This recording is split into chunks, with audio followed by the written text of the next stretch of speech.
சோழர்களுக்கும் பாண்டியர்களுக்கும் நடந்த யுத்தம் வரலாற்றில் பல இடங்களில் மீண்டும் மீண்டும் குறிப்பிடப்படுது.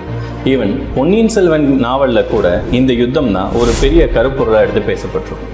இந்த யுத்தம் ஒரு தடவை ரெண்டு தடவை இல்லை, அவங்களுக்குள்ள பல தடவை நடந்திருக்கு. அப்படிப்பட்ட ஒரு யுத்தத்தில் சீவூர் யுத்தம் குறிப்பிடத்தக்க ஒன்றா இருந்திருக்கு. அங்கே அப்படி என்ன நடந்தது அப்படின்னா, hi, I'm professor Balu, historian and archaeology researcher.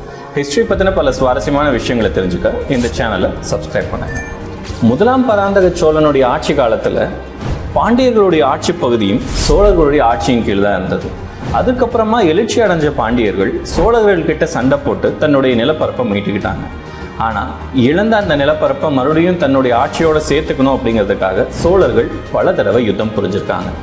அப்படிப்பட்ட ஒரு யுத்தம் தான் சுந்தர சோழனுடைய ஆட்சி காலத்தில் நடக்குது.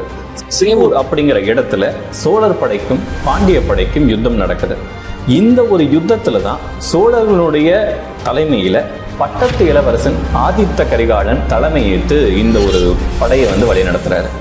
பாண்டியர்கள் படை தனியா இல்லை, இலங்கை இளவரசன் 4ஆம் மகிந்தனுடைய படையும் பாண்டியர்கள் படையோட சேர்ந்து நிற்குது.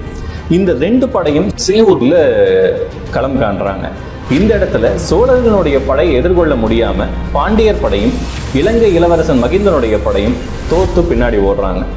அப்படி போனவங்களை சோழர் படை துரத்திட்டு போகுது. அந்த ஒரு சுச்சுவேஷன்ல தான் பாண்டிய அரசனுடைய தலையை, அதாவது வீரபாண்டியனுடைய தலையை பட்டத்து இளவரசன் ஆதித்த கரிகாலன் வெட்டி வீழ்த்துறாரு. இந்த ஒரு சூழ்நிலை தான் இல்லை, இந்த ஒரு செயல் தான் ஆதித்த கரிகாலனுக்கு வீரபாண்டியன் தலை கொண்ட கோப்பெருங்கேசரி அப்படிங்கிற இந்த ஒரு பட்டத்தை கொடுக்குது. இந்த விஷயங்கள் எல்லாமே ஏசாலம் செப்பேட்டிலிருந்து நம்மளுக்கு தெரிய வருது. இந்த ஒரு செப்பேடு இல்லை அப்படின்னா பொன்னியின் செல்வன்ல இந்த கதையும் இருந்திருக்காது, இப்படிப்பட்ட ஒரு சரித்திரமும் நம்மளுக்கு தெரிஞ்சிருக்காது.